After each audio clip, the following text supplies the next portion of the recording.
नमस्कार, आपका हमारे न्यूज चैनल UK24 न्यूज में स्वागत है। उत्तराखंड शिक्षा विभाग के ट्रांसफर निरस्त तैनाती ले चुके शिक्षकों की भी होगी वापसी।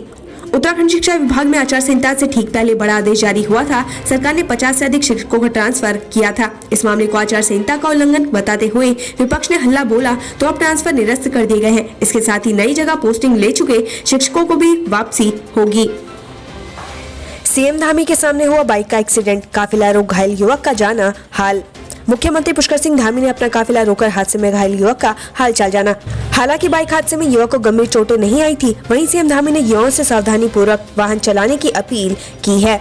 कोटद्वार में चुनाव ड्यूटी में तैनात BSF के 30 जवान कोरोना पॉजिटिव गुजरात के भुज से आए थे। पौड़ी जिले के कोटद्वार विधानसभा क्षेत्र में उत्तराखंड विधानसभा चुनाव 2022 की ड्यूटी में तैनात BSF के 30 जवान कोरोना पॉजिटिव निकले। सभी को आइसोलेट कर लिया गया है। ये सभी जवान गुजरात के भुज के बॉर्डर से ड्यूटी के लिए कोटद्वार आए थे। हरक सिंह रावत की दावेदारी से बीजेपी में खलबली, केदारनाथ सीट से बाहरी बनाम स्थानीय की लड़ाई शुरू। चुनाव नजदीक आते ही सभी पार्टियों में टिकट के दावेदारों की होड़ लगी हुई है। वहीं हरक सिंह रावत की केदारनाथ सीट से दावेदारी करने से भाजपा के अंदर दावेदारों में खलबली मची हुई है। हरक सिंह रावत के खिलाफ अपने ही नेता स्थानीय बनाम बाहरी का नारा बुलंद कर रहे हैं। नशा तस्कर रूबी और तनवीर पर गुंडा एक्ट में कार्रवाई, जिलबदर के लिए DM को भेजी रिपोर्ट। उत्तराखंड विधानसभा चुनाव 2022 को ध्यान में रखते हुए देहरादून में नशा तस्करों पर भी कार्रवाई की गई है। पुलिस ने महिला सहित 2 तस्करों के खिलाफ गुंडा एक्ट में कार्रवाई की। चुनाव को लेकर रुद्रप्रयाग और टिहरी जिला प्रशासन तैयार, 14 फरवरी को होगा मतदान।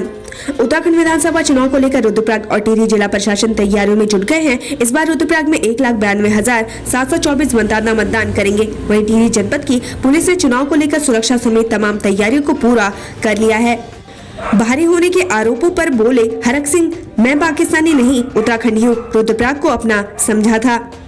कैबिनेट मंत्री हरक सिंह रावत, लैंसडाउन विधायक दलीप सिंह रावत और कैबिनेट मंत्री हरक सिंह रावत के बीच छिड़ी जुबानी जंग थमने का नाम नहीं ले। हरक सिंह रावत के रुद्रप्रयाग से चुनाव लड़ने की चर्चाओं के बीच दलीप रावत ने उनके ऊपर आरोप लगाया था कि वो परिवारवाद को बढ़ावा देते हुए पार्टी को कमजोर कर रहे हैं। इतना ही नहीं, कई दूसरे नेताओं ने हरक सिंह के ऊपर ये आरोप भी लगाए थे कि वो दूसरे जिले के नेता होकर अन्य जिले में चुनाव लड़ रहे हैं। अब इन आरोपों पर हरक सिंह रावत ने अपना पक्ष साफ किया है।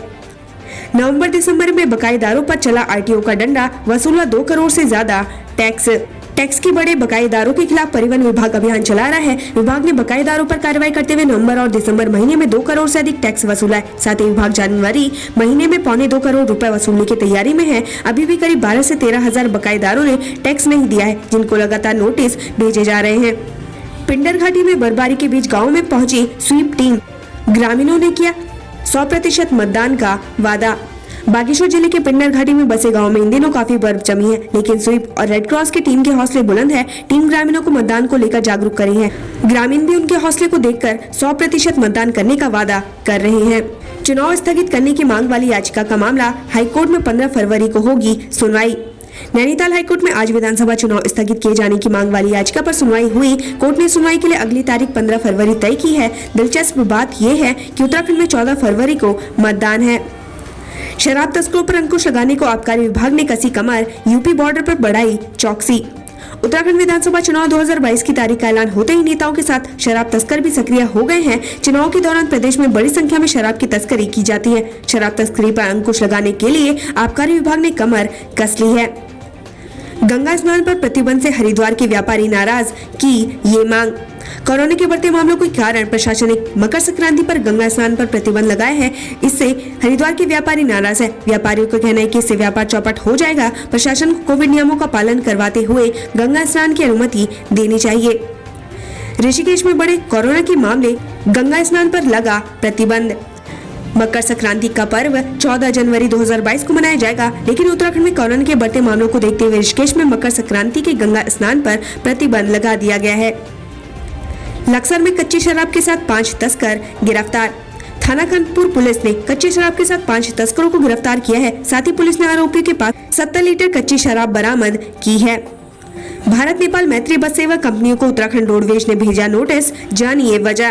भारत नेपाल मैत्री बस सेवा के अंतर्गत उत्तराखंड में संचालित करने वाली नेपाल की 2 बस कंपनियों को रोडवेज मुख्यालय की ओर से नोटिस जारी किया गया है।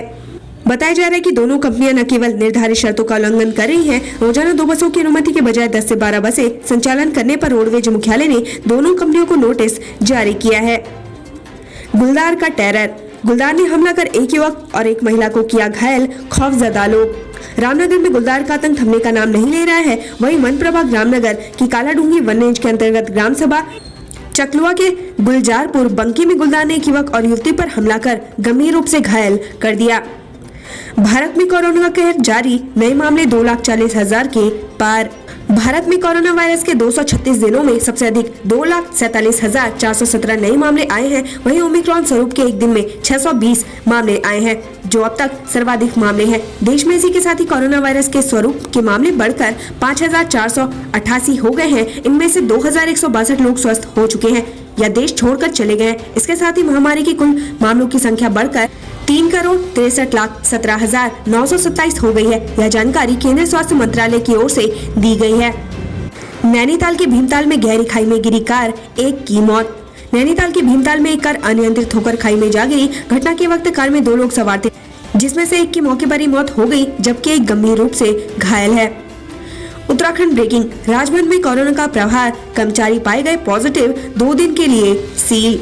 देहरादून स्थित राजभवन में 33 कर्मचारी कोरोना पॉजिटिव मिले हैं। एहतियातन राजभवन को 2 दिन के लिए बंद कर दिया गया। मिली जानकारी के अनुसार सबसे पहले राजभवन में एक कर्मचारी संक्रमित मिला था। मंगलवार को 198 कर्मचारियों की जांच करवाई गई, जिसमें 32 अन्य कर्मचारी संक्रमित मिले। अब कुल 33 कर्मी कोरोना पॉजिटिव पाए गए हैं। ये सभी संक्रमित होम आइसोलेशन में है। कड़कड़ाती ठंड में नवजात को फेंक गई बेदर्द मां, गोद लेने वालों की लगी लाइन। मंडी चौकी इंचार्ज विजयपाल सिंह ने जानकारी देते हुए बताया कि उन्हें किसी ने सूचना दी कि बरेली रोड में पुरानी ITI मैदान में एक नवजात पड़ा हुआ है, जो कि रो रहा है। चौकी इंचार्ज अपनी टीम के साथ मौके पर पहुंचे और नवजात को सुशीला तिवारी अस्पताल में भर्ती करवाया। चौकी इंचार्ज ने जानकारी दी कि नवजात लड़का स्वस्थ है।